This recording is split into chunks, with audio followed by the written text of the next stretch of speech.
नाज़रीन, फैसला कुन वक्त आ चुका है।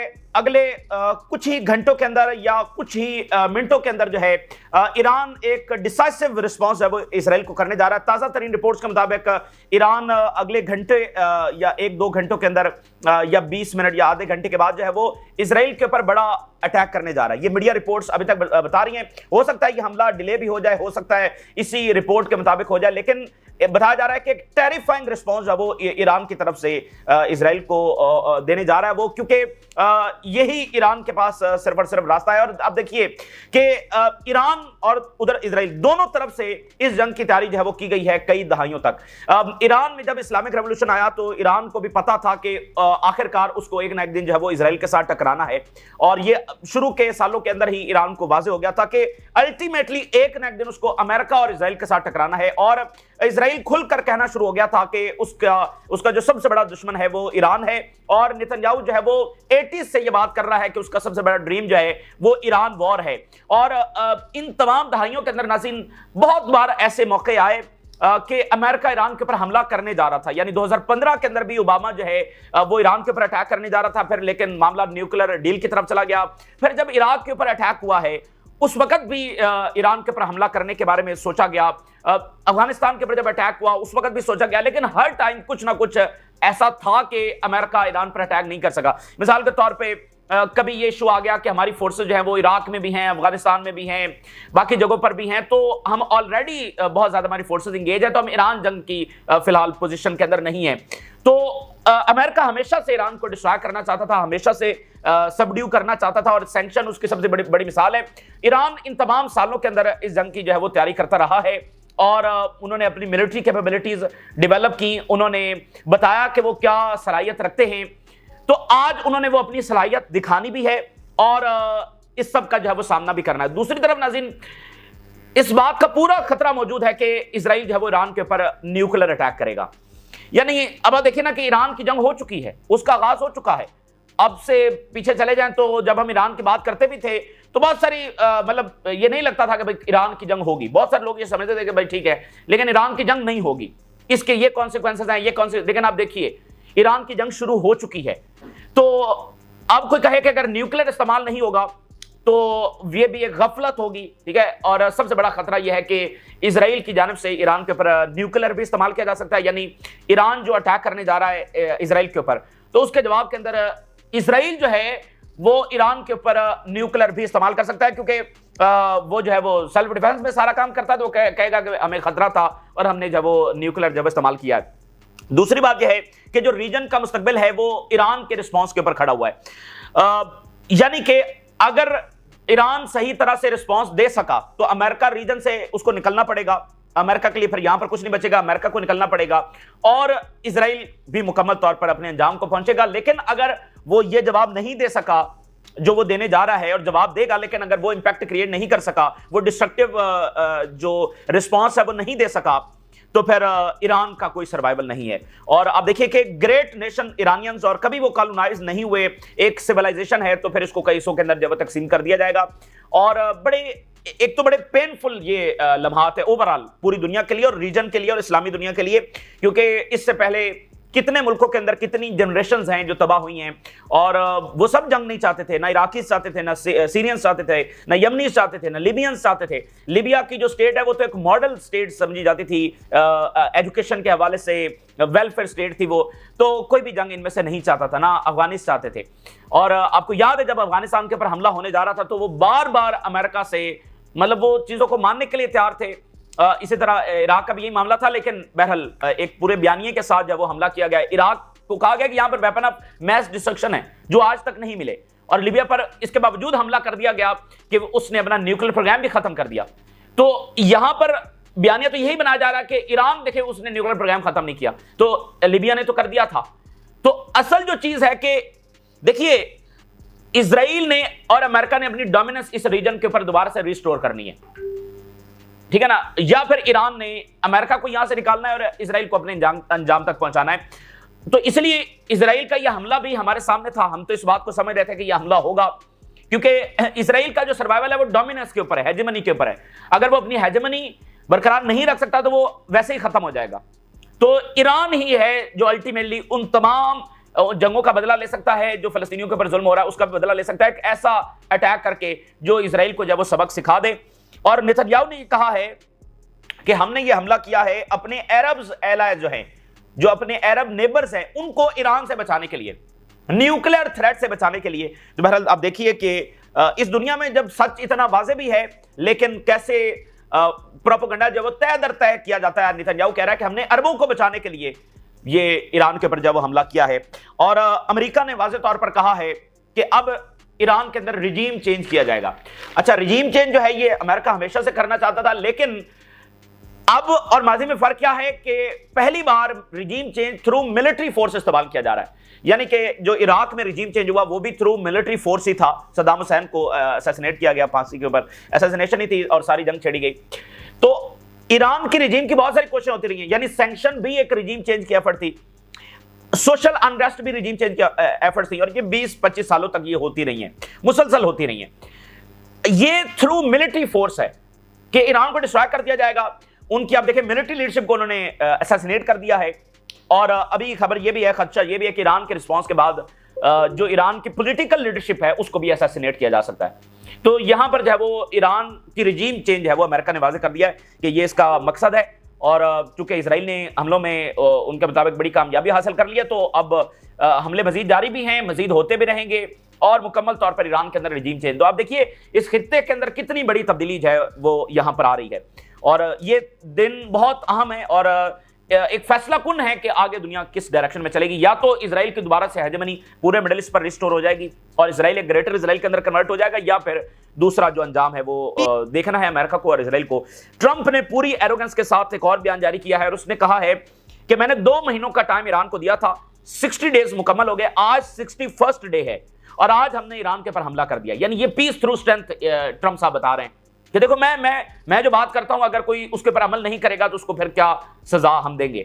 मैंने 60 दिनों का टाइम दिया था, 60 दिनों के अंदर उसने मेरी बात नहीं मानी, तो 61st डे मैंने ईरान के ऊपर जो है वो हमला कर दिया है। तो बात यह है कि ये सारी एरोगेंस, ये सारी कैलकुलेशन, ये सारा नैरेटिव, ये सारा प्रोपेगेंडा, ये रेजा रेजा हो जाएगा अगर ईरान मिलिटरीली कुछ अचीव कर सका। अगर नहीं कर सका तो फिर वो उनका प्रोपेगेंडा जो होता है वो असर्ट होता है विद मिलिट्री फोर्स, तो फिर उनका नैरेटिव भी और आगे बढ़ेगा, उनका प्रोपेगेंडा भी और आगे बढ़ेगा। वो कह रहे हैं हमने तो अरबों को बचाने के लिए किया है। तो इस तरह की चीजें फिर देखें, जब वो एक नेशन को तबाह कर देते हैं तो उस नेशन की हिस्ट्री भी वही लिखते हैं, तो वही लिखेंगे कि देखो ये इजराइल ने सही इकदाम जब उठाया था।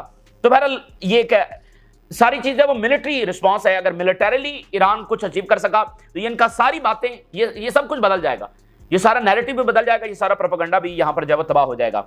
और यहां पर इंपॉर्टेंट बात यह है कि इजराइल मुसलसल हमले तो कर रहा है, लेकिन वो ईरान की जो ऑफेंसिव कैपेबिलिटीज हैं, जो उनका मिसाइल सिस्टम है, उसको मुकम्मल तौर पर डिस्ट्रॉय नहीं कर सकता। ठीक है, तो कितना वो डिस्ट्रॉय करता है और किस सतह का हमला वो करता है। और ये जो इजराइल हमले कर रहा है ईरान पर, अब वो कह रहा है कि वो कम से कम 14 दिन तक ये जारी रखेगा। यानी कि अगर ईरान हमला नहीं करता उसके बावजूद 14 दिन जारी रखेगा और 14 दिन में वो सारा डिस्ट्रॉय कर देगा। अगर हमला होता है तो फिर वो कह रहा है कि अग्रेसिव हम मजीद अटैक करेंगे, और ट्रंप भी यही बात कर रहा है। तो अगर ईरान हमला नहीं करता तो 14 दिन जारी रखा जाएगा। तो ये हमले सस्टेन नहीं हो सकते अगर अमेरिका डायरेक्टली मदद को ना आए, ठीक है ना।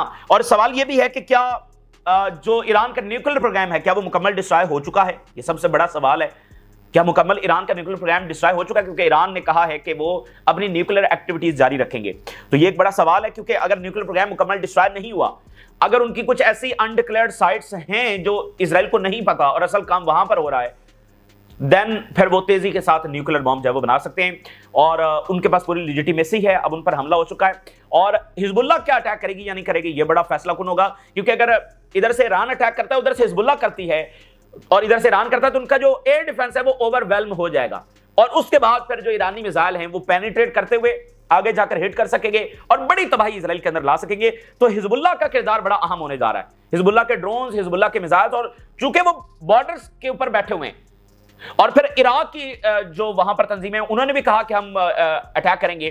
तो हुतीज, इराक और हिजबुल्लाह ये सब मिलकर अगर अटैक करते हैं तो फिर और ज्यादा तबाही आ सकती है। यानी जो उनका एयर डिफेंस है, इधर से हिजबुल्लाह से मिसाइल आ रहे हैं, उधर से इराक से आ रहे हैं, उधर से ईरान से आ रहे हैं, और हिजबुल्लाह के ज्यादा इफेक्टिव होंगे क्योंकि वो बहुत करीब से आ रहे हैं। तो ओवरवेलम किया जा सकेगा, उससे ज्यादा जो तबाही है वो आ सकेगी। और इजराइल ने कहा है कि वो ये हमले जो है वो प्रीएम्प्टिव स्ट्राइक के तौर पर कर रहा है, यानी ये इजराइल को खतरा है, ये इजराइल को खतरा है कि उस पर हमला हो जाएगा, इसलिए उसने जब ईरान के ऊपर हमला कर दिया है।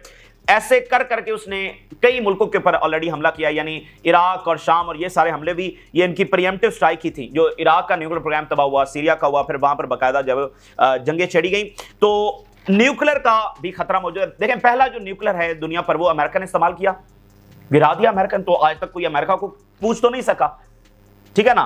तो इजराइल भी गिरा देगा अमेरिका, वो तो अपनी वैसे भी जस्टिफिकेशन जब वो अमेरिका से लेते हैं, तो यानी ये एक ऐसा सेंसिटिव टाइम है कि ईरान के ऊपर जो है वो न्यूक्लियर बम इस्तेमाल किया जा सकता है। और इसमें बड़ी एक इंपॉर्टेंट बात है, 1991 के अंदर एक किताब आई, एक जबरदस्त अमेरिकन ऑथर हैं और उन्होंने अपनी किताब के अंदर एक इंकशाफ किया। वो कहते हैं कि जब 73 की अरब इजराइल वॉर हो रही थी तो उसमें इजराइल ने ब्लैकमेल किया अमेरिका को कि अगर उनको एडवांस टेक्नोलॉजी नहीं दी गई, अगर उनकी इस एडवांस सतह के ऊपर हेल्प नहीं की गई तो वो पूरे मिडिल ईस्ट के ऊपर न्यूक्लियर बम गिरा देंगे। क्योंकि अरब इत्तेहादी भी थे अमेरिका के, तो उसने कहा कि हम पूरे मिडिल ईस्ट के ऊपर जब वो न्यूक्लियर बम गिरा देंगे। ये इजराइल ने अमेरिका को ब्लैकमेल किया था, ये उस किताब के अंदर जब लिखा गया। तो माजी में भी ऐसा टाइम था कि इजराइल न्यूक्लियर इस्तेमाल करने जा रहा था, लेकिन बहरहाल वैसे भी उसको कन्वेंशनल वॉर के अंदर फतह हो गई। तो इसलिए ये कोई ऐसी चीज नहीं है कि जिसको हम रूल आउट कर दें या साइड पर रख दें कि ये तो हो ही नहीं सकता, ये बिल्कुल हो सकता है और इसका पूरा पूरा खदशा मौजूद है।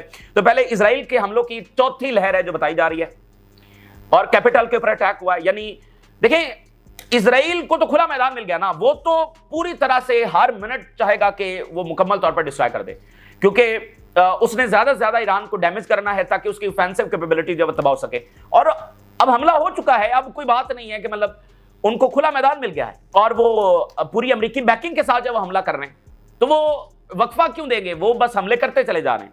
और बस लॉजिस्टिक जितनी एक वक्फा आ सकता है कि वो रिफ्यूलिंग के लिए जाते हैं, बस इतना ही है, उससे ज्यादा नहीं है। हर 20 मिनट के बाद एक वेव आ रही है, हर 30 मिनट के बाद एक वेव आ रही है जो कई घंटे जारी रहती है, मुख्तलिफ एरियाज के अंदर, मुख्तलिफ प्रोविंसेस के अंदर जारी रहती है। Israel plots 14 day strike campaign, Iran holds emergency talks. यानी कि इजराइल ने कहा कि 14 दिन तो वो कम से कम हमले जारी रखेगा ईरान के रिस्पांस के बगैर।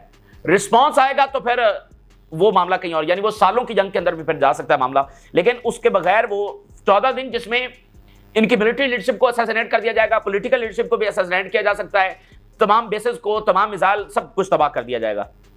Israeli media, Israeli fighter jets resumed bombing sites in Tabriz in Iran and Israel shuts global embassies after Iran attack. इन्होंने अपनी जो एम्बेसीज हैं ये पूरी दुनिया में बंद करना शुरू कर दी हैं क्योंकि ईरान के हमले का इनको खदशा है। और इजरायली ऑफिशियल ये कह रहे हैं कि जो हमने हमला किया है, जो स्ट्राइक्स की हैं, ये जितनी एक्सपेक्टेशन थी उससे भी ज्यादा सक्सेसफुल हुई हैं।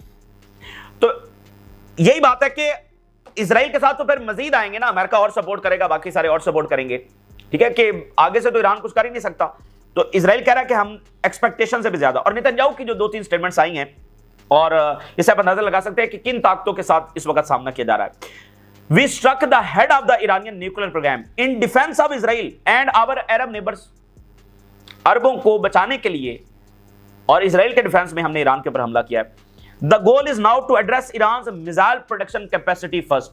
अब सबसे अगला काम हमारा यह है कि सबसे पहले ईरान के मिसाइल प्रोग्राम को हम तबाह करेंगे। और वो क्यों, पिछली वीडियो में हमने तफसील से बात की कि अब सारी बात खड़ी यह है कि ईरान के मिसाइल क्या कर सकते हैं।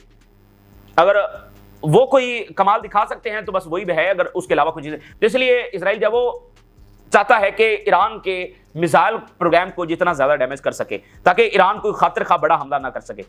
अब जरा उसकी ये बात सुनिए। 40 years ago I said that Iran is our greatest threat।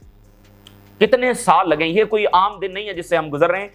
40 साल नेतन्याहू ने इस जंग की कोशिश की और अल्टीमेटली जो है वो इसमें कामयाब हुआ, इस जंग को छेड़ने के अंदर। लेकिन यही चीज, एक बड़ा हमला इसको जो है वो यानी सबक सिखा सकता है, इजराइल को भी सबक सिखा सकता है और अमेरिका को भी सबक सिखा सकता है कि हर मुल्क के ऊपर जब ये नहीं कि उधर इराक पर भी हमला कर दिया और शाम पर को पूछने वाला नहीं है, तो ईरान का हमला एक बड़ा सबक सिखा सकता है। नेतन्याहू ने कहा है कि ईरानियन रिस्पांस इज कमिंग, ये नेतन्याहू ने कंफर्म किया है। और अब इसकी बात सुने, I will address the Iranian people tonight. ये वही रिजीम चेंज वाली कि अब वो ईरानियन पीपल को खिताब कर रहा है कि मैं तुम्हें आजाद करवाने के लिए आ रहा हूं। और ट्रंप की कुछ स्टेटमेंट देखिए, आई गेव यू, यानी ईरान को वो कह रहा है, days and you did not comply and today is the 61st day. तकब्बुराना अंदाज है, और मतलब सिर्फ ताकत ही इनका रास्ता रोक सकती है। मुल्कों के ऊपर हमला करना, उनके लोगों को असैसिनेट करना, औरतों और बच्चों के ऊपर बम बरसाना, जेनोसाइड करना, उसके बाद इस तरह की तकब्बुराना स्टेटमेंट्स देना, यानी कि कोई अकाउंटेबिलिटी इनके लिए नहीं है। तो एक ताकत ही इनका रास्ता रोक सकती है। Iran has suffered a devastating blow and it is unclear whether it still has a nuclear programme. Trump भी ये कह रहा है कि उसको क्लैरिटी नहीं है कि ईरान का न्यूक्लियर प्रोग्राम अभी भी है या मुकम्मल डिस्ट्रॉय हो गया। अच्छा, यूएस इंटेलिजेंस ये कह रही है regime change in Iran has been a long goal of the Israeli government.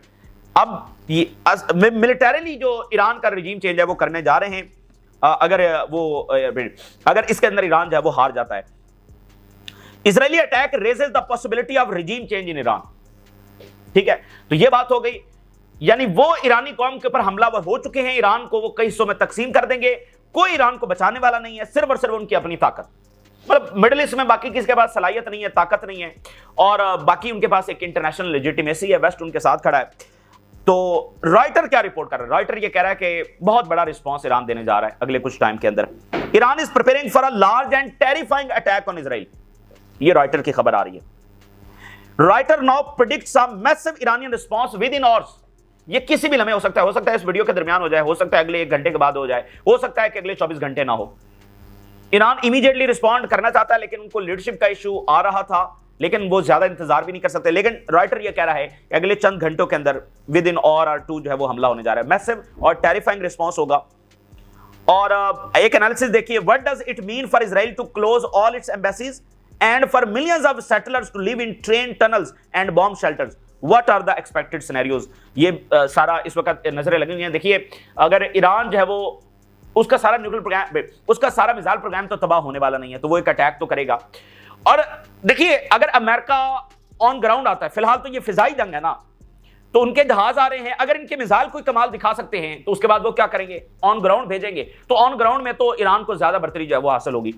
तो ये पहला मरहला जो फिजाई जंग का है, और इसमें इनके जो मिसाइल हैं उन्होंने कोई कमाल दिखाना है। कतर के प्राइम मिनिस्टर कह रहे हैं कि हम अपने पार्टनर्स के साथ मिलकर काम करेंगे और ईरान के खिलाफ जो अग्रेशन है उसको रोकने की कोशिश करेंगे, जैसे इन्होंने फलस्तीन के ऊपर रोकने की कोशिश की है वैसे इधर करेंगे। और जो सऊदी अरेबिया में ईरान के एम्बेसडर हैं उन्होंने कहा है कि जो सऊदी अरेबिया ने स्टांस लिया इजराइल के खिलाफ, हम उसको अप्रिशिएट करते हैं। तो ये जनाब इस वक्त का सिनेरियो है, बड़ा खतरनाक सिनेरियो है। जंग ईरान के ऊपर छेड़ दी गई है। ईरान हमला नहीं करेगा तो भी डिस्ट्रॉय हो जाएगा, और उसके बचने का, और एज अ ईरानियन नेशन और फ्रॉम हंड्रेड्स ऑफ ईयर्स वो यूनाइटेड हैं, वो एज अ कॉम एग्जिस्ट करते हैं। ये वो टाइम आ चुका है जब उनको डिवाइड कर दिया जाएगा, जब उनको कई हिस्सों में तकसीम कर दिया जाएगा। तो अब इस चीज़ का सर्वाइवल जो है वो सिर्फ और सिर्फ इस बात के ऊपर खड़ा है कि ईरान की आर्म्ड फोर्सेस वो किस तरह से इसराइल को जवाब देती हैं। तो फिलहाल नजरें इसके ऊपर लगी हैं, लेकिन इसराइल के हमले जारी हैं, जारी रहेंगे जब तक ईरान का रिस्पांस नहीं आता। ईरान के रिस्पांस के बाद फिर उनकी इंटेंसिटी और फिर अमेरिका की इन्वॉल्वमेंट, फिर अगला सवाल वो होगा। ये तफसीलात है जो आपके साथ शेयर किया। आपने राज रोगा करें, इजाज़त दीजिए। अल्लाह हाफिज़।